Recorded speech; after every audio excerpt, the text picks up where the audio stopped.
Shalom saudara, kembali bersama kami di dalam program Selah di mana kita berhenti sejenak dari aktivitas kita yang mungkin saja sangat padat dan mendengar kebenaran firman Tuhan, dan kita juga memuji dan memuliakan nama Tuhan. Setelah kita berdoa, mari kita berdoa. Bapak, kami ucap syukur untuk hari ini, mengucap syukur untuk setiap orang yang mendengar Tuhan. Tidak ada yang kebetulan Tuhan, mereka mendengar dan menyimak Selah ini karena Tuhan mau melakukan sesuatu dalam kehidupan mereka. Tuhan mau memenangkan mereka, Tuhan membuat mereka menang dalam hidup. Setiap kami Tuhan yang mendengar, kami menang dalam hidup dan memuliakan Allah. Kami ucap syukur Tuhan di dalam nama Yesus. Amin.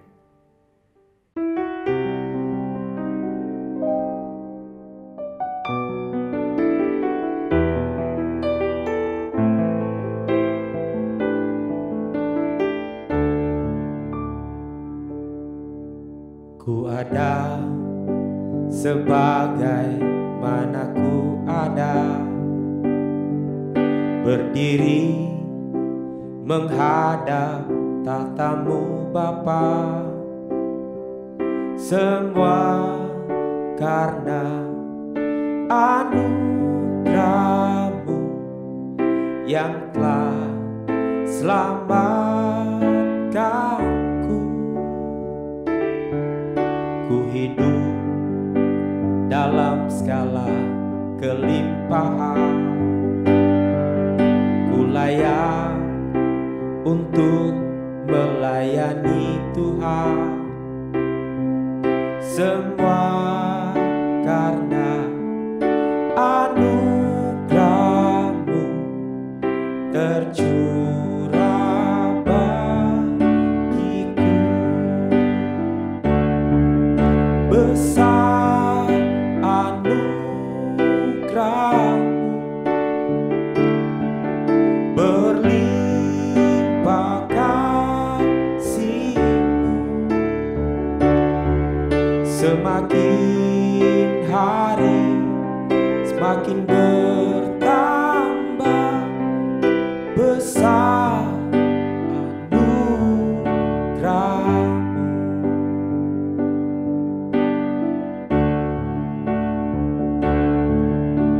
Ada sebagai mana ku ada, berdiri menghadap tatamu Bapa. Semua karena anugerah-Mu yang telah selamatkanku. Ku hidup dalam segala kelimpahan, ku layak untuk melayani Tuhan. Semua karena anugerah-Mu tercurah bagiku. Besar anugerah-Mu, berlimpah kasih-Mu.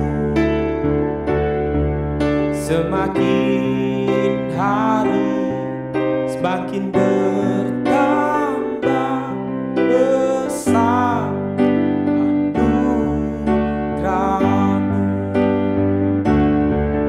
Besar anugerah-Mu, berlimpah kasih-Mu.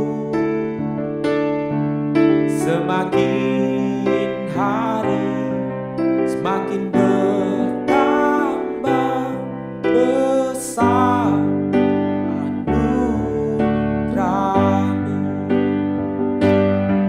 Semakin hari semakin bertambah besar anugerah-Mu.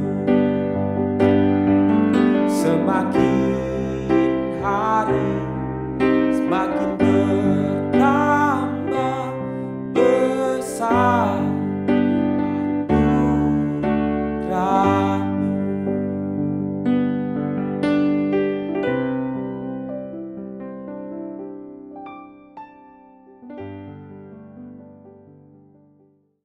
menyambut dan menghadapi tahun baru, tentunya kita punya harapan akan hari depan yang baik. Dan kita berharap kalau tahun depan menjadi tahun yang lebih baik daripada tahun yang lalu. Ya, di hari Yesus terangkat, para murid mengutarakan harapan mereka dengan bertanya kepada Yesus. Kita dapat lihat di Kisah Para Rasul pasal 1 ayat yang ke-6. Saya bacakan. Maka bertanyalah mereka yang berkumpul di situ, "Tuhan, maukah Engkau pada masa ini memulihkan kerajaan bagi Israel?" Jawabnya, "Engkau tidak perlu mengetahui masa dan waktu yang ditetapkan Bapa sendiri menurut kuasanya, tetapi kamu akan menerima kuasa kalau Roh Kudus turun ke atas kamu, dan kamu akan menjadi saksiku di Yerusalem dan di seluruh Yudea dan Samaria dan sampai ke ujung bumi." Itu tadi di Kisah Para Rasul 1 ayat 6-8. Dialog tersebut antara Yesus dan para murid di hari Yesus terangkat mengingatkan saya kepada dialog yang berbeda di waktu yang berbeda dengan seseorang yang menyinggung atau berisi dua hal yang sama, yaitu kerajaan dan roh. Di Yohanes 3 ayat 1-6 adalah seorang Farisi yang bernama Nikodemus, seorang pemimpin agama Yahudi. Ia datang pada waktu malam kepada Yesus dan berkata, "Rabi, kami tahu bahwa engkau datang sebagai guru yang diutus Allah. Sebab tidak ada seorang pun yang dapat mengadakan tanda-tanda yang engkau adakan itu jika Allah tidak menyertainya." Kemudian Yesus menjawab, katanya, "Aku berkata kepadamu, sesungguhnya jika engkau tidak dilahirkan kembali, jika seseorang tidak dilahirkan kembali, ia tidak dapat melihat kerajaan Allah."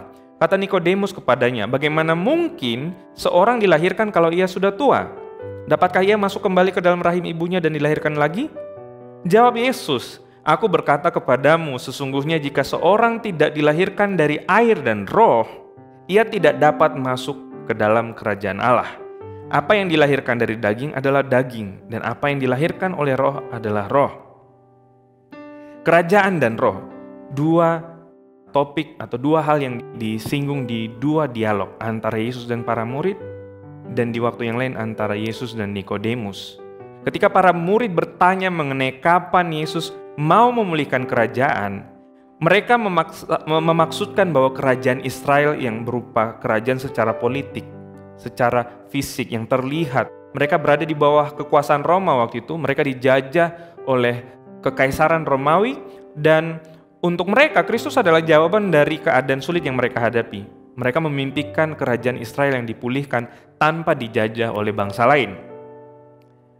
Ketika Nikodemus berdialog dengan Yesus, Yesus menjawab dengan menekankan bahwa kerajaan Allah dalam konteks yang Yesus maksud adalah kerajaan yang bukan kerajaan yang politis, tapi lebih ke kerajaan yang bersifat rohani, kerajaan dalam konteks rohani. Kerajaan yang tidak terbatas secara geografis atau politik Israel. Nah, di Yohanes 18 ayat 36 di hadapan Pilatus, Yesus menjawab. Jawab Yesus, "Kerajaanku bukan dari dunia ini. Jika kerajaanku dari dunia ini, pasti hamba-hambaku telah melawan, supaya aku jangan diserahkan kepada orang Yahudi. Akan tetapi, kerajaanku bukan dari sini." Kerajaan Yesus kita tahu, kerajaan Allah, kerajaan surga, bukan kerajaan yang bersifat seperti politis yang ada di dunia, di mana seseorang bertahta dan mengatur dengan keras, dengan tangan besi, menjajah orang-orang. Kerajaan Allah juga tidak terbatas geografis, tetapi kerajaan Allah adalah kerajaan yang rohani, kerajaan yang tidak terbatasi oleh batasan yang biasanya manusia atur atau manusia susun ataupun batasan alamiah. Dalam konteks hari-hari ini bagi kita dapat melihat Kristus sebagai pengharapan di masa-masa sukar. Memasuki 2023 bahkan jauh sebelum akhir tahun, banyak berita mengenai resesi ekonomi, berita di grup pesan singkat dengan keluarga, dengan rekan kerja, grup bisnis, menyinggung kata kunci yaitu resesi. Saya mencoba bertanya dengan beberapa orang dan mereka merespon resesi dengan cara berbeda. Ada yang tidak begitu terganggu, ada yang tidak begitu menyambut karena mereka khawatir. Tetapi ketika saya tanya apa resesi itu, mereka juga menjawab dengan cara berbeda. Tapi umumnya menjawab pokoknya resesi, pokoknya susah, seperti itu. Nah, berbicara tentang resesi ekonomi, yang saya takutkan atau yang lebih kita takutkan adalah, yang lebih kita khawatirkan adalah bukan resesi yang sebenarnya menjadi dampak terutama geopolitik global dan juga dampak pandemi. Yang kita khawatirkan adalah self-fulfilling prophecy tentang resesi. Apa itu self-fulfilling prophecy? Itu adalah istilah yang dicetuskan oleh Robert Merton, seorang sosiolog abad ke-20. Itu menurut dia ada sebuah ide atau sebuah tafsiran atau sebuah ramalan yang keliru yang kemudian didengar oleh atau dipersepsikan oleh banyak orang, dan kemudian orang-orang mulai merespon yang keliru tadi. Dan akhirnya akibat dari respon mereka yang negatif yang terhadap ide yang keliru menghasilkan sesuatu yang negatif pula. Contoh misalnya resesi sebenarnya tidak akan terjadi, tetapi kalau didengung-dengungkan dan orang mulai percaya bahwa ada resesi, kemudian orang berhenti belanja karena khawatir akan ada resesi. Perusahaan-perusahaan berhenti ekspansi karena apa? Khawatir resesi. Dan semua pergerakan ekonomi akhirnya melambat dan kemudian terjadilah resesi. Yang sebenarnya bukan karena keadaan yang sebetulnya, tetapi karena persepsi yang keliru. Itulah yang disebut self-fulfilling prophecy. Dia menggenapi sendiri nubuatan yang palsu. Kita kembali ke pokok bahasan kita. Setelah kita tadi sempat membahas mengenai resesi yang sebenarnya itu adalah persepsi, dan tiap orang bahkan belum tentu tahu apa yang namanya resesi. Belum tentu sama seperti ekonom yang melihat resesi sebagai perlambatan pertumbuhan di 2 kuarter berturut-turut di sebuah negara atau di sebuah ekonomi. Tetapi orang-orang hanya mendengar resesi dan kemudian ikut negatif. Kita sudah melihat itu. Tetapi mari kita kembali ke kerajaan dan roh. Dalam konteks kita sehari-hari, kita dapat melihat Kristus sebagai pengharapan kita akan resesi. Terlepas itu terjadi atau tidak, semisalnya pun terjadi, Kristus adalah harapan bagi kita. Pertanyaannya adalah, apakah yang kita harapkan dari Kristus itu adalah yang sebenar-benarnya kehendak Allah dalam hidup kita? Apakah itu yang Tuhan maksudkan? Apakah kita seperti para murid yang ingin Tuhan memulihkan kondisi secara ekonomi kita atau secara politik kita, kondisi yang kita alami secara nyata, secara alamiah? Firman Tuhan berbicara tentang kekhawatiran, dan kita sudah sering mendengar firman Tuhan ini. Tetapi mari kita kembali melihat apa yang menjadi kebenaran. Ketimbang kita self-fulfilling false prophecy, nubuatan palsu tentang masa depan yang negatif, mari kita melihat apa kebenaran firman Tuhan yang Tuhan mau sampaikan kepada kita, terlebih menghadapi tahun yang baru. Matius 6 ayat 32-33. Semua itu dicari bangsa-bangsa yang tidak mengenal Allah. Di ayat sebelum ini mengatakan tentang apa yang dicari oleh bangsa-bangsa. Pakaian, makanan, minuman, dan hal-hal duniawi yang lainnya. Harta, dan lain sebagainya. Semua itu dicari bangsa-bangsa yang tidak mengenal Allah. Tetapi Bapamu di surga, akan tetapi Bapamu yang di surga tahu bahwa kamu memerlukan semuanya itu. Tetapi carilah dahulu kerajaan Allah dan kebenarannya, maka semuanya itu akan ditambahkan kepadamu. Kita kembali kepada kerajaan Allah. Kita mencari kerajaan Allah dan kebenarannya. Apa itu kerajaan Allah dan kebenarannya? Kerajaan Allah yaitu kingdom of God, kingship of God, di mana Allah menjadi raja yang memerintah. Pertanyaan buat kita adalah, tahun ke depan, apakah Tuhan yang memerintah dalam hidup kita? Pemerintahan Tuhan bukan pemerintahan yang semena-mena yang mengontrol kita.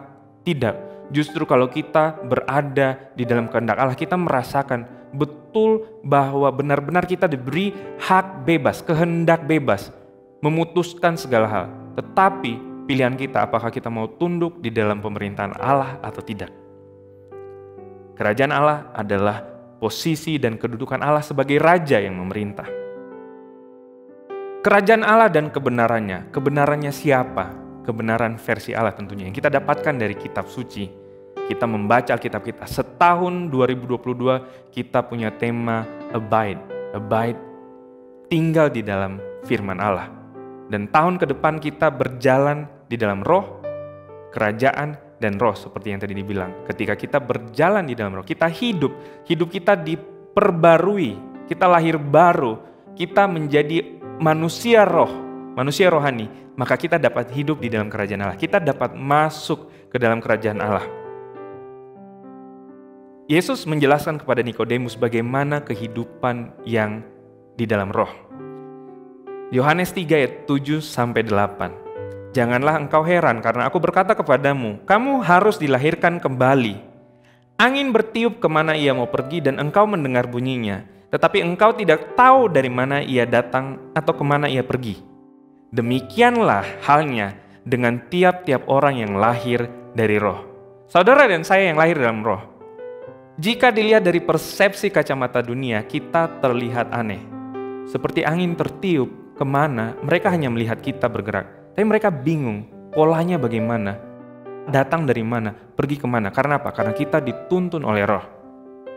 Mari kita melihat tahun yang baru sebagai waktu di mana Allah menentukan sendiri waktunya, menetapkan sendiri waktunya, dan kita menanti waktu yang ditetapkannya.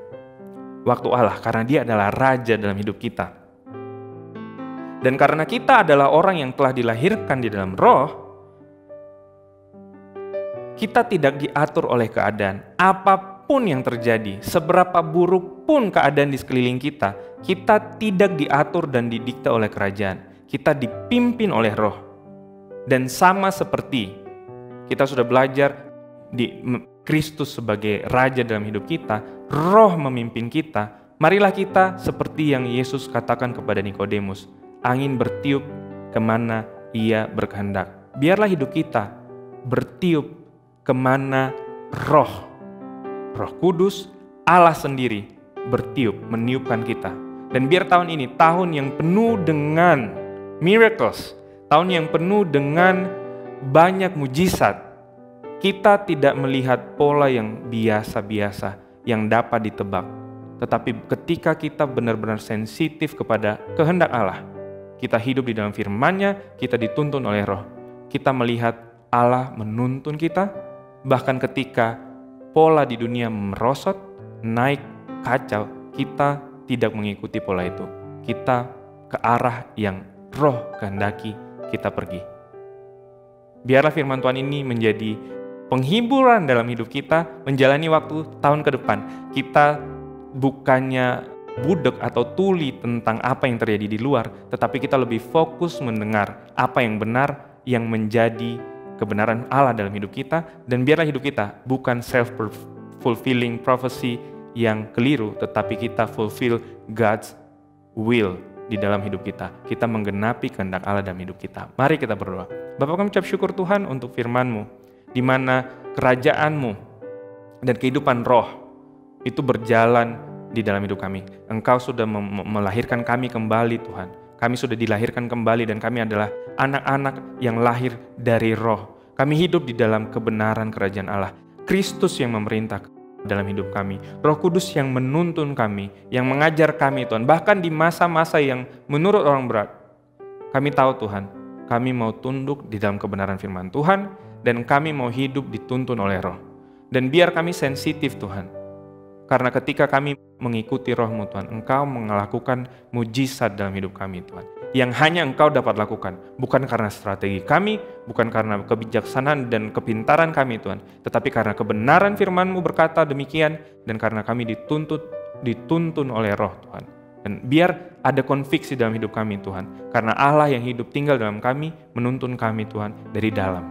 Kami ucap syukur Tuhan, kami berterima kasih Tuhan untuk kebenaran firman-Mu Tuhan. Dan biar setiap orang yang mendengar Tuhan dihidupkan dan melihat mujizat Tuhan nyata dalam hidup kami.